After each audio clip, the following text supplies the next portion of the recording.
What's going on, everybody? It is January 2nd, 2024, the first working day of 2024, Tuesday. So starting the year off by giving you guys a 90 plus gas furnace service video. It's a PM, a maintenance. I'm going to go through how I work through them, how I service them, the parts that I check, the procedure that I do. So not everybody does it my way. You guys might do a few more things than I do or a few less things than I do, but figured I'd just get it out there and show you guys how I like to do it. So take a look. We're going to service this today. Nothing crazy. This is LP. It's been converted. It's a nice little rental hunting type lodge here. So we're going to get into all the steps on what I do when I'm servicing a gas furnace. More specifically, one that's not too old, not in horrible condition. Things you just go over on a routine maintenance of a newer gas furnace. So hit that like button. Let's get going. All right, this one takes a media style filter. So that's usually the first thing I do. I've already pulled the old one out. While we're right here, we just want to make sure there's nothing in the ductwork or anything. Nothing crazy built up. Sometimes a mouse will build a nest or something like that. Just want to make sure there's nothing in there. We'll go ahead and slide our filter in, making sure the airflow is going the right way. Follow your arrow. On this particular application, our arrow is going to be pointing towards the furnace. And we're going to go ahead and date it. Today is 1/2/24. That is the very first date of 24 I put on one. All right. Now that that's done, we're going to focus our attention on the blower wheel. I'm going to take a look in here. Make sure there's no excess dirt or anything like that. This one doesn't look too bad. Yeah, this blower wheel looks pretty clean. By the way, make sure the power is off. If you see, sometimes they'll bypass the door switch. Most of the time you're going to find this. I'd say almost half the time you're going to find someone has bypassed the door switch or taped it shut or something. Just make sure that you do kill the power from the switch and confirm it's dead. So we're also going to make sure everything's tight. Everything's good. This is a X13 motor, it looks like. And then we're going to focus on the board also, making sure everything's tight on here. Nothing's burnt up, nothing's fallen off. A lot of stuff runs through this board, so we want to make sure all that's good. Everything's plugged in right. We got some wire nuts here. We want to make sure those are tight. No wires are breaking off. Nothing's breaking off here. This section's looking pretty good. So now we'll do a visual inspection over here. Making sure there's nothing burnt up. Everything's plugged in right. So we're going to go through all this wiring and all the plugs. Just make sure all that's good. So now I am going to start pulling the drain and stuff like that. Let's see how this is connected down here. Yeah, we can get those off to make sure we can clean them. Now I'm just in a kind of like a crawl space type basement deal here, so I can take this off without worrying about water getting on the floor. But just be mindful if you're in an attic or something like that, you don't want to just pull these clamps off and just have water going everywhere. But I'm getting ready to pull those off right now. All right, that's pulled off there. I'm just gonna take this off, make sure that all that's clean. Give it a little blow. All that's good. It's also good to see where it terminates at. So this one comes around here, goes around there, and we'll follow that to see where it terminates at and make sure we run a little bit of water through there to make sure that's draining well. Also with a gas furnace, you want to make sure the drain line doesn't have potential to freeze, because if it freezes, the water will back up in the inducer, then you got problems. So I'll also make sure of that. Even on a new installation, you'll find sometimes, actually more particular, a new installation, the installer might go and run the drain line outside in a potential freeze situation. You know, if they install it in the summertime or something like that, not thinking, it happens all the time. So just make sure the drain line will not freeze. All right, and now we have some more tubes here we want to check. I might actually pull this trap right off to clean it. Seems like it's pretty easy to do that. So yeah, matter of fact, I'm going to pull that trap off there very carefully, because that screw that's right there, that 1/4-inch screw right there, that can strip out and will strip out very easily. So make sure you're being very careful when you're taking that screw out and putting it back. All right, we got our trap off here. You can see there's some gunk in there. It's actually dry though. So where this is kind of a vacation house, it doesn't really run that often. Thermostat's only set to 62. So this thing really doesn't run that much at all. But we're gonna take this out to a water source and go ahead and just flush that out. And let's take a look at where it comes out of the heat exchanger here. Just gonna check that out, making sure there's nothing built up in there. Oh, that looks pretty good, honestly. That plug is there for a different installation orientation, so that's looking good. All right, let's go take and clean this trap out. All right, I cleaned it the best I could. I still couldn't get this little bit of gunk out there. I even put some cleaning solution in there, shook it up, let it sit for a while. So I think that stuff is stuck. I did get a little bit of it out, but not much. So, and this does not come apart. If I did get it apart, I'd probably break it. So I'm just gonna have to live with that little bit of gunk in there. All right, let's go ahead and put this back on. All right, and we're using a hand tool, not an impact when you do this, because like I said, that screw is very fragile and you want to make sure it's not over tightened. It's a machine thread, and all you have to do is kind of crunch down this gasket here and you're good. So all right, we will get these tubes put back on. This one is for the pressure switch, and then this here is for I guess a drain. Yeah. All right, we'll get those put back on. All right, next we're going to focus our attention on the burners. We are going to vacuum test the inducer, but let's focus on these burners now. So we're going to pull the gas line off of here. Looks like they didn't give me a union except for, there's no cutoff valve right here at the machine, which sucks. But we're going to cut the gas off, and then that way we can pull this burner. Yeah, that really sucks. They don't have a shutoff valve right here. But yeah, then we can pull this burner so we can inspect that heat exchanger.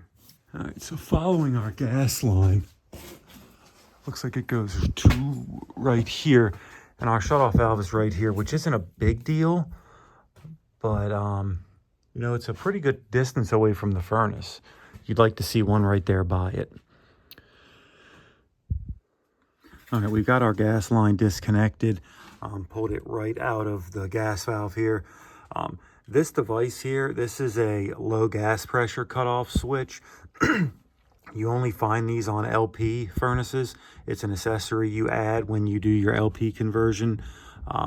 This basically opens the control circuit if there is a loss in gas pressure. Just LP furnaces have this, so just be aware of that when you're doing repairs or anything like that. yeah, so next I probably won't disconnect any of this wiring. I could probably just take out these 4 screws and maybe disconnect a little bit of wiring and just kind of lay that down and get out of the way. Yeah, see, I was able to just take all that off and kind of lay this off to the side. There's no real strain on the wires or anything. I think we're good there. So next we're going to disconnect. Ooh, that is sliding right out of there. We're going to disconnect our flame sensor and also our hot surface igniter, so we can remove this, which doesn't appear to have any screws in it, so it should slide right out of there pretty easy. Yep, that makes it pretty easy. So next we're going to inspect this guy, and you can see the little bit of rust building up. Let me turn the light on. You can see a little bit of rust building up on these burners. You'll get that with LP. Nothing too crazy, nothing I'm concerned about. Just keep an eye on that, because sometimes you'll get them where those burner orifices will be rusted almost all the way shut. These ones don't look bad, just a little bit of surface rust. All right, next we will pull this flame sensor and make sure that's good and clean. All right, there's a lot of controversy when it comes to cleaning a flame sensor. Some guys use emery paper, some guys use a dollar bill. I kind of just use my fingers because I don't have any money. So just kidding, I usually don't carry cash, but I'll just take my fingers and rub on it. If it's in an extreme circumstance, you can use a piece of steel wool. I would stay away from some emery paper because this does have kind of like a silicate on it. So you really don't want to scratch that off. I have used emery paper before in an extreme circumstance. And I have used it in the past, but I am more educated on the matter now. So I really wouldn't use emery paper unless it was an extreme circumstance. But I'm just going to rub it with my fingers a little bit, making sure it's good and smooth and there's no buildup on it. All right, we're going to inspect this heat exchanger. And guys, I really need to get a sea snake or a camera of some sort that sees in there. I just don't have one. I need to invest in one. That's probably my next investment, but a lot of times I can pretty much see in there. I do have an extendable flashlight, which I'll grab so we can have a look in there. But I can usually see pretty good in there with just a flashlight, so we're not going to get too crazy with that. Yeah, you can see I can take this little extendable flashlight. It's not really coming up good on camera, but I can get in there and see if there's any cracks in this primary heat exchanger.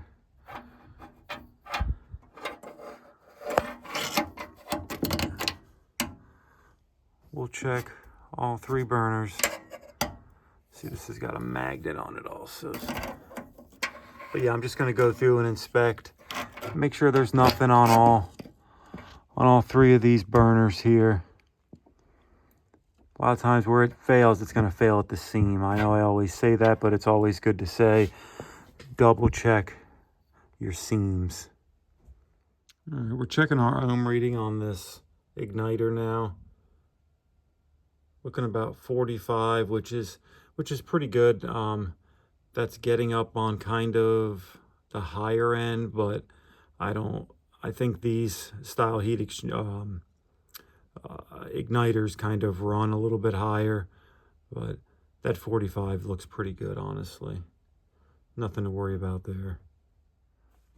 All right, we got everything reconnected and reinstalled here. Gas line, I'm going to cut the gas back on and just double check it with our Temp Test leak detector.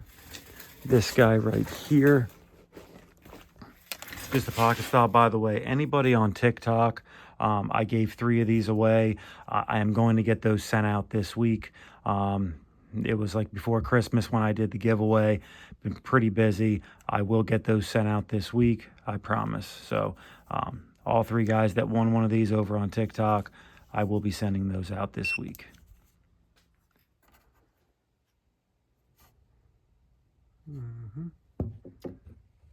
These are great for just quickly checking gas connections.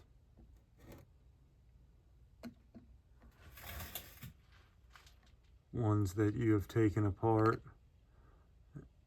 and just want to check to make sure they're good. Perfect for that. And I think these are good. All right, let's move on. All right, we're gonna vacuum test this inducer. Now notice I have my tubing hooked up directly where the pressure switch connects. We want to see exactly what the pressure switch is going to be getting. So we got that hooked up. And what I'm going to do now is I'm just going to jump from R to W. Right, there we got W. And then R. Now our draft inducer is going. And that is pulling a good amount of static pressure there. Our switch is a 0.68.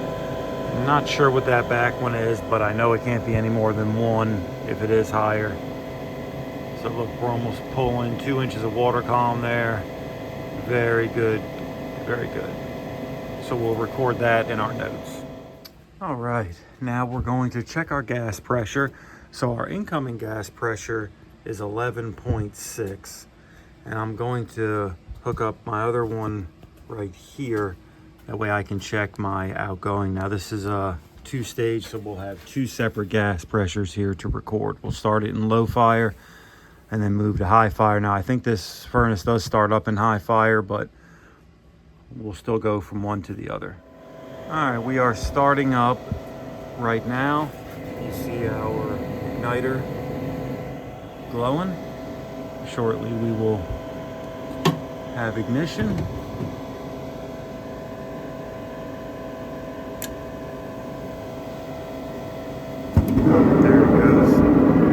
Bit of a delay because I had that gas off.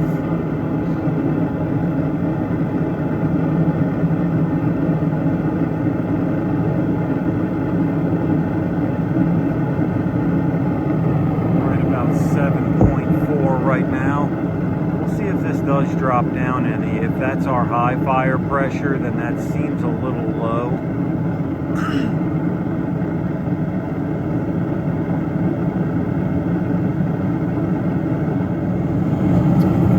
So we haven't changed from 7.4, so it seems like this is our low fire pressure. So we're gonna step it up to 2nd stage. All right, our high fire is looking like 9.6.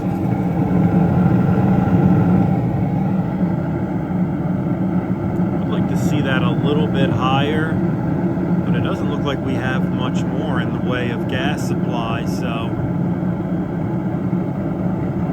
just leave it alone, honestly.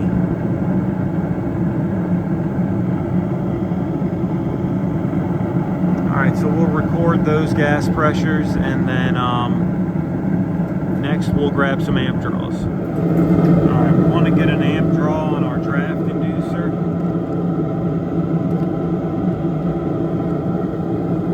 Get that in there. There's actually 2 separate wires here, the black one and the red one. One's for low speed, one's for high. 1.38. Let's just test that. Oops, that red one too.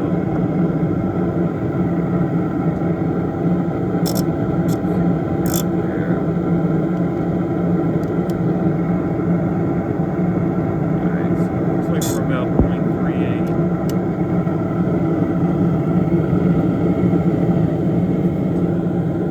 Test our amp draw on our blower. We'll keep the door on and get our main power here. So 3.1, so it's safe to say we're pulling about 3.5 amps from our blower. Or yeah, 3.5. We're let's see here. I'm sorry, 2.5. So we're pulling about 3.1. So we're about 2.5 amps on that blower. Good.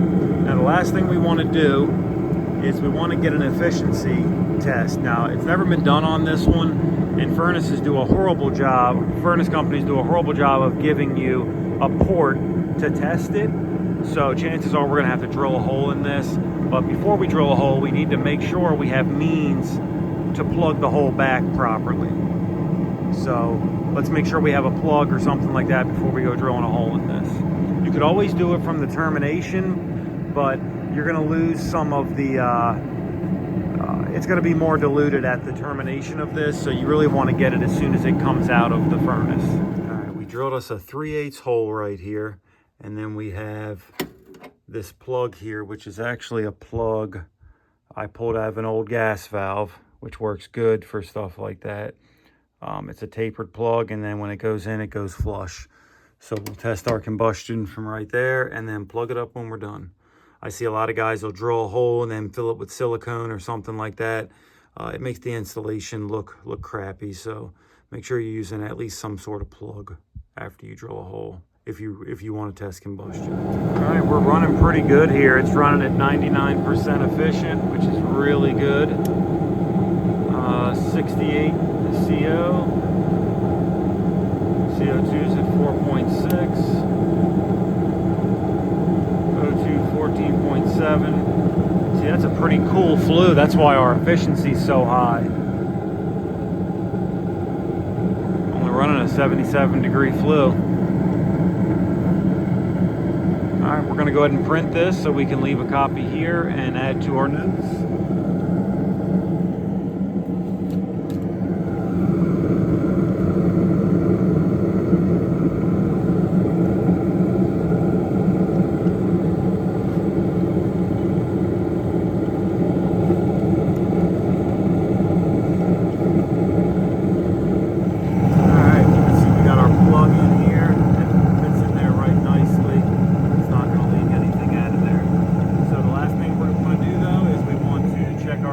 Split and make sure our temp rise is within range.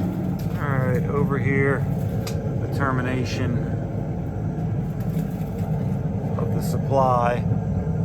Looking at 114. We'll call it 114 on our supply. So next we'll get a return time. We have a 67-degree return, which means we got about a 45, 47-degree temperature difference. If you look at our data plate here, our temp rise is between 40 and 70, so we're right there. So we're good there on high fire. Then low fire it's 30 and 60, so yep, we're right in there. All right guys, so that's the way I service a 90% gas furnace. That one is in pretty good shape, only a couple years old, not very dirty. So just went over the basic stuff on it.